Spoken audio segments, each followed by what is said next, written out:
안녕하세요. 마태복음 13장 시작합니다. 13장은 천국 비유에 관한 내용인데요. 12장 마지막에 예수님께서 누구든지 하늘에 계신 내 아버지의 뜻대로 행하는 자가 내 형제요, 자매요, 어머니이다 라고 말씀하신 그날에 예수님께서 집 밖으로 나아가 바닷가로 가셔서 배에 올라 앉으셨고 많은 사람들이 해변에 모여 서서 예수님의 말씀을 듣는 장면으로 13장을 시작합니다. 그 당시에는 마이크도 없었을 텐데 예수님의 말씀이 어떻게 다 들렸을까라는 생각이 드시지요. 해풍이 바다에서 해변가로 불어오면 예수님의 말씀이 멀리 서 있는 사람에게까지도 잘 전달될 수 있다고 하니까요. 아마도 그래서 예수님이 배에 올라 앉아서 말씀을 시작하셨던 것 같습니다. 천국 비유라고 하니까 우리가 죽으면 우리 영혼이 가는 하늘 낙원에 대해 설명하시는 내용인가? 라는 생각이 들지 않으셨나요? 낙원은 말 그대로 즐거움의 동산, 즉 파라다이스를 말하는데 여기서 예수님이 말씀하시는 천국은 하나님의 통치 안에 거하게 되는 것을 말합니다. 다시 말하면 이 땅에 살지만 예수 안에서 참 자유를 누리는 영적 공간을 천국으로 표현하여 말씀하신 겁니다. 이것을 예수님께서 먼저 비유로 말씀하신 다음 제자들에게 그 비유를 풀어서 설명해 주시는 내용으로 이야기가 전개되는데요. 먼저는 네 가지 땅에 천국의 말씀의 씨가 뿌려졌다라고 하십니다. 당시 이스라엘의 농경 문화는 밭에 씨를 흩뿌리는 방식으로 씨를 뿌렸는데요. 씨는 가벼우니까 바람이 조금만 불어도 뿌려진 씨가 밭에 있는 흙에 떨어지기 전에 밭 바깥의 길가에도 날아가 떨어지고 가시덤불에도 날아가 떨어지고 돌밭에도 떨어지게 되는데 이 씨가 뿌리를 잘 내려서 열매를 거두려면 좋은 땅에 씨가 떨어져야만 한다라고 말씀하십니다. 제자들이 와서 예수님 어찌하여 사람들에게 비유로 말씀하시나이까? 라고 물었는데요. 예수님께서 많은 사람들이 나의 말을 다 들었지만 다 깨달을 수 있는 것은 아니다.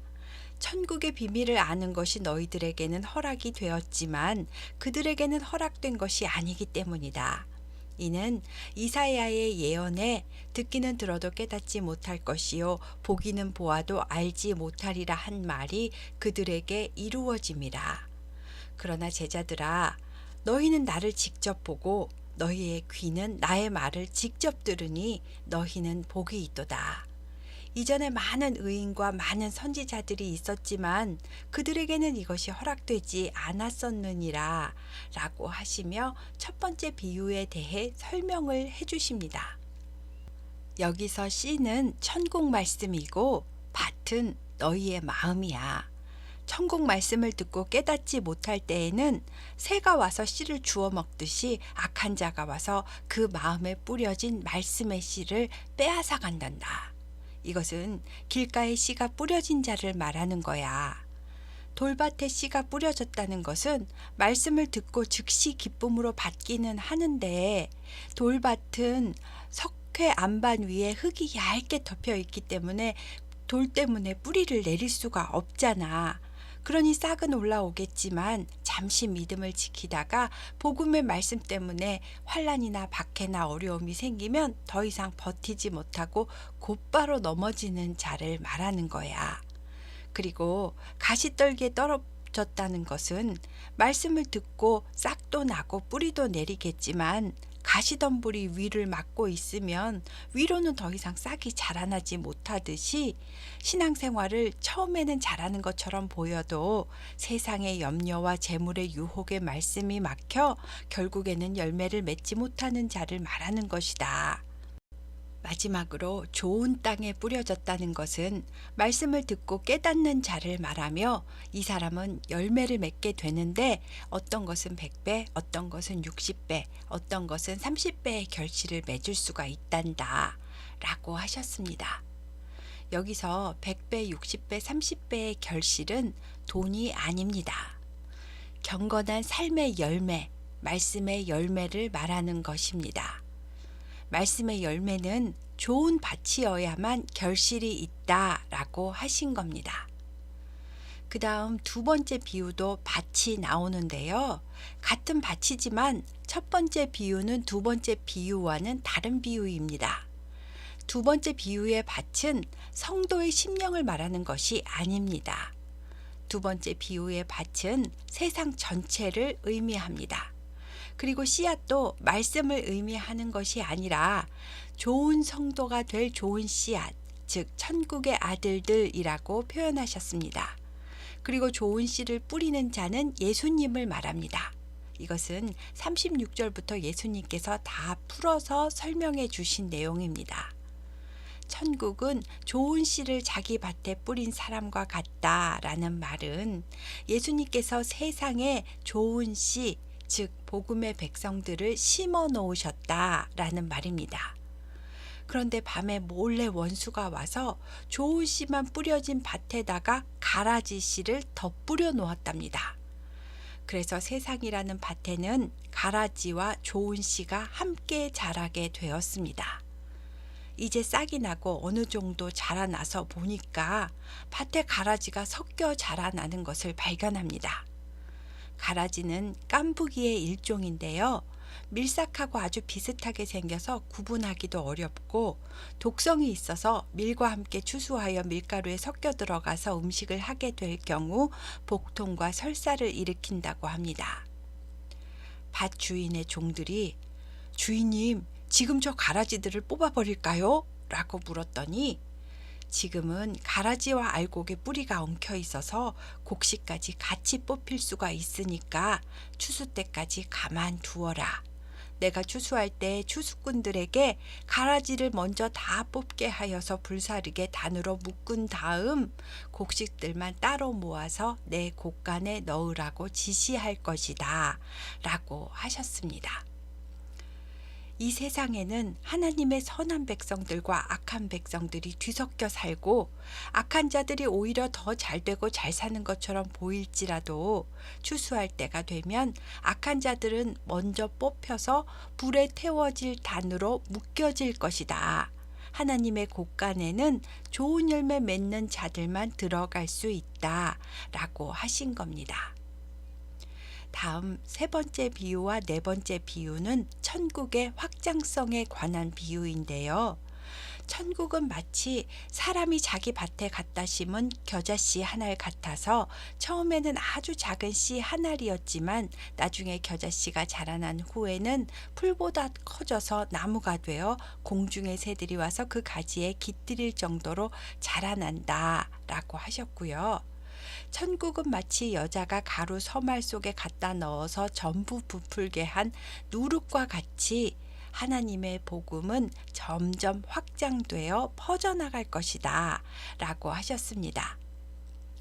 다음 다섯 번째와 여섯 번째 비유는 천국의 가치에 대해 설명하신 내용입니다. 천국은 마치 밭에 감추인 보화와 같아서 사람이 남의 밭에서 일을 하다가 땅속에 묻혀있는 보화를 발견하면 다시 잘 숨겨두고 기뻐하며 돌아가서 자기 소유의 전부를 팔아 그 밭을 산다 라고 하십니다. 이스라엘은 전쟁이 많이 일어났었기 때문에 피난 가면서 보물들을 밭에 깊숙이 묻어두고 떠나는 일이 종종 있었는데요. 보물을 묻어둔 주인이 자기만 알고 죽게 되면 나중에 그 밭의 소유자가 그 보물을 차지하게 된답니다. 그러니 그 보물을 발견한 사람은 그 밭이 자기 밭이 아니었다면 자기 소유를 전부 팔아서라도 그 밭을 사려고 할 거랍니다. 이처럼 복음의 가치를 아는 사람은 세상 그 무엇보다도 천국의 가치가 우선된다 라고 하시는 겁니다. 또 천국은 마치 좋은 진주를 구하는 장사와 같으니 극히 값진 진주 하나를 발견함에 가서 자기 소유를 다 팔아 그 진주를 사느니라 하셨는데요. 보석을 취급하는 사람은 어떤 보석이 가장 값진 것인지 그 가치를 알아보는 안목이 있잖아요.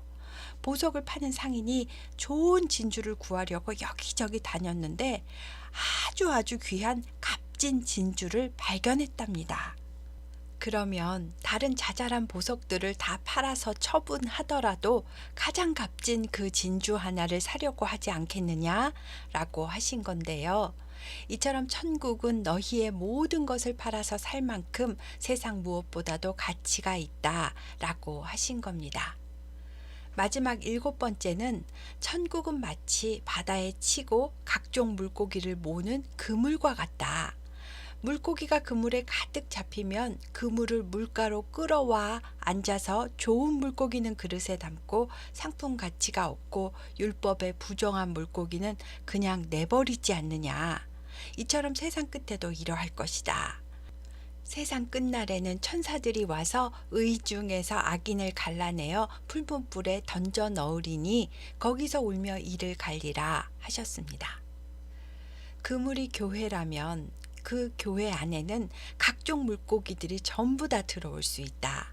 하지만 그물이 꽉 차서 어부가 물고기를 선별하는 날이 오게 되면 못 쏘는 물고기는 내다 버리는 것처럼 세상 끝날에는 의인과 악인을 선별하는 날이 될 것이다 라는 비유입니다.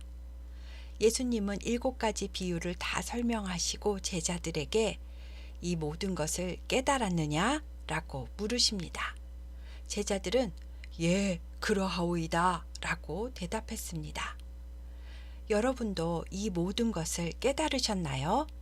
하나님의 통치가 있는 하나님 나라의 비밀은 이 7가지를 모두 왜곡함 없이 바르게 잘 깨달아야 합니다. 예수님께서 마지막으로 전국의 제자된 서기관마다 마치 새 것과 옛 것을 그 곳간에서 내오는 집주인과 같으니라 하셨는데요. 천국의 제자된 서기관이라는 말은 천국의 비밀을 깨닫고 그에 맞는 생활을 하며 천국의 비밀에 대해 전하고 가르칠 수 있는 수준의 그리스도인, 즉 제자들을 말합니다. 이러한 제자들은 구약의 옛 진리와 예수님으로부터 온 새 진리를 마치 곡간에서 집주인이 곡식을 내오듯이 자신의 심령 안에 있는 복음의 말씀들을 꺼내서 다른 사람들에게 계속 전파해야 한다라고 하신 겁니다. 하나님 나라에 대해서 대충 느낌만 가지고 계신다면 그 느낌은 확실하지 않습니다.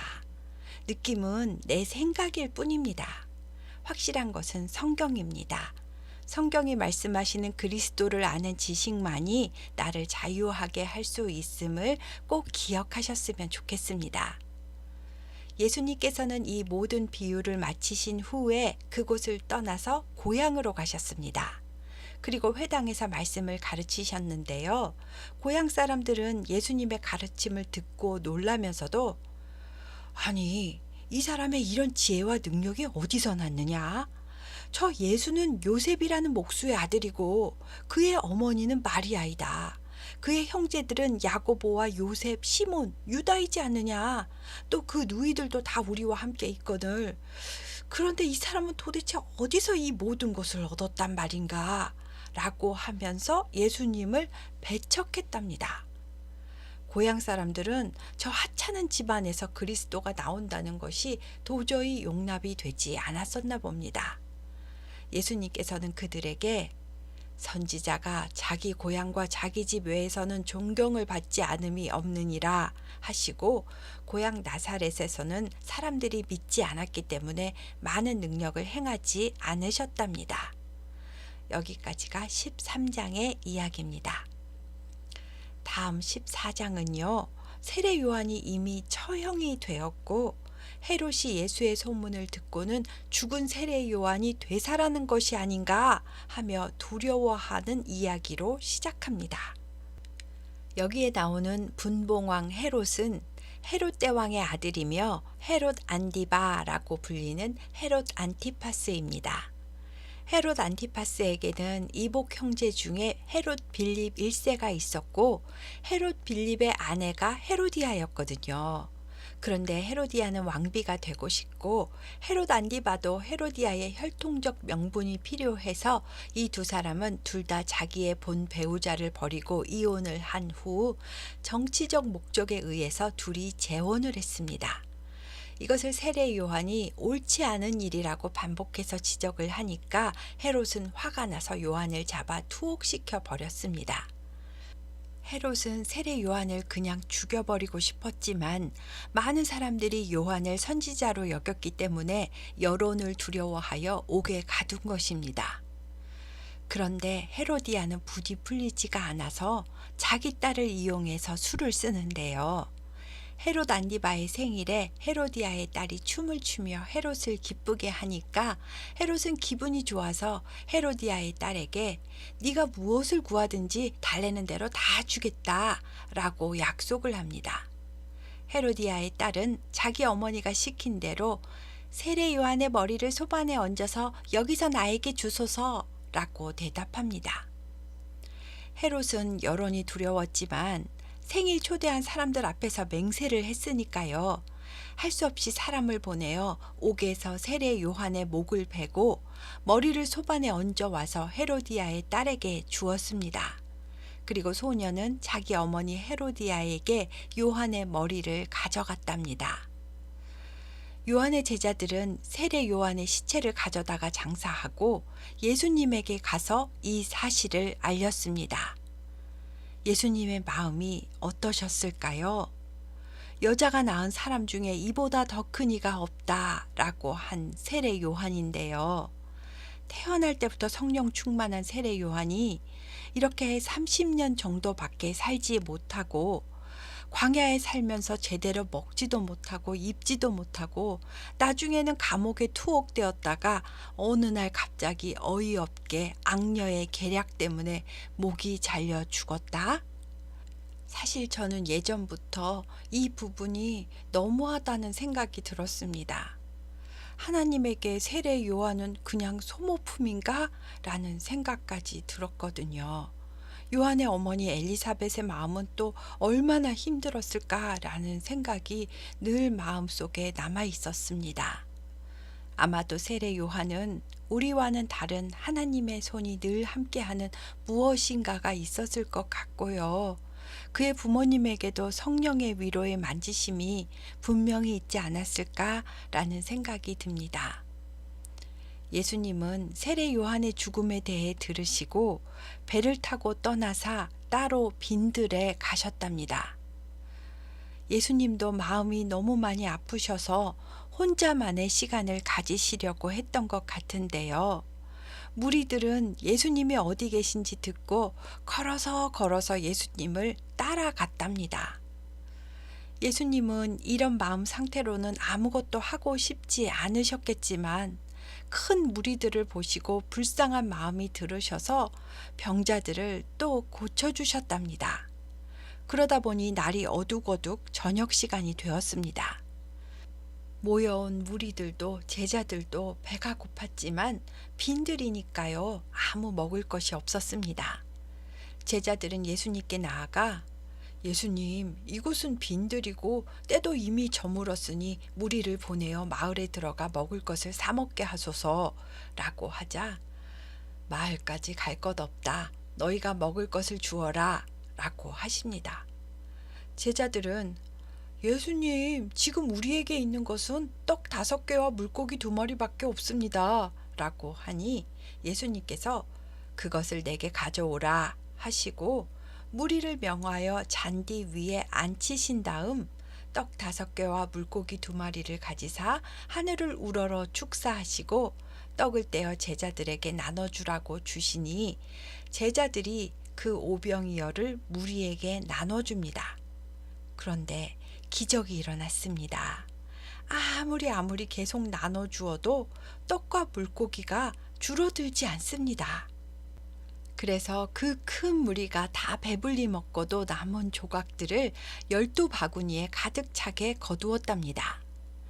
이 기적의 음식을 먹은 사람들은 여자와 어린아이 외에도 남자만 5,000명이나 되었답니다. 예수님은 그 많은 무리의 병도 고쳐주시고 그들의 줄인 배도 채워주셨습니다. 그리고는 즉시 제자들을 재촉하여 먼저 배를 타고 앞서 건너편으로 건너가라고 하십니다. 무리들은 예수님께서 해산을 시키신 후에 따라가겠다고 하셨습니다. 그래서 제자들은 먼저 배를 타고 떠났고 예수님은 무리를 다 보내신 후에 혼자 따로 산에 올라가셔서 기도를 하셨답니다. 그제서야 예수님은 세례 요한을 잃은 슬픈 마음을 하나님께 토로하지 않으셨을까라는 생각이 들었습니다. 제자들이 탄 배는 이미 육지에서 꽤 멀리 떨어져 있었는데요. 바람이 너무 세게 불어서 거친 파도에 배가 많이 흔들려서 고난을 당하고 있더랍니다. 이때 밤 사경에 새벽 3시부터 6시 사이에 예수님께서 갈릴리 바다 위를 걸어서 제자들이 타고 있는 배로 오고 계십니다. 제자들이 볼 때 예수님 같기는 한데 바다 위를 걸어서 오시니까요. 제자들이 유령이라고 소리를 지르며 무서워합니다. 예수님께서는 안심해라, 나다, 두려워하지 말아라 라고 하십니다.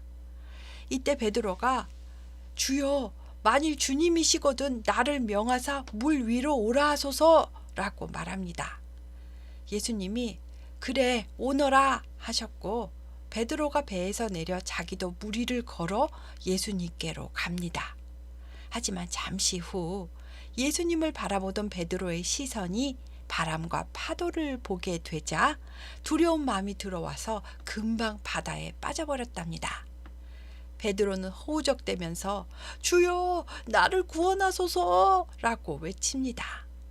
예수님은 즉시 손을 내밀어 베드로를 붙잡아 건져주시고는 믿음이 작은 자여 왜 의심하였느냐 라고 하시며 같이 배에 오르셨답니다. 그러자 바람이 그치고 갈릴리 바다가 조용해졌습니다. 배에 있던 사람들은 이 광경을 보고 예수님께 절을 하면서 예수님은 진실로 하나님의 아들이십니다 라고 말했답니다. 어느덧 배는 강 건너편 게네사렛 땅에 도착했습니다. 게네사렛에는 예수님이 오셨다는 소식이 쫙 퍼졌고 그 근방에 있는 지역까지 두루 통지하여 모든 병든 자들이 모입니다. 갈급한 병자들은 다만 예수의 옷자락에라도 손을 대게 해달라고 간구를 했다는데요. 이렇게 예수님의 옷자락에만 손을 대어도 그들의 병이 다 나음을 얻었다라고 하며 14장이 끝납니다. 오늘은 13장과 14장을 했습니다. 감사합니다.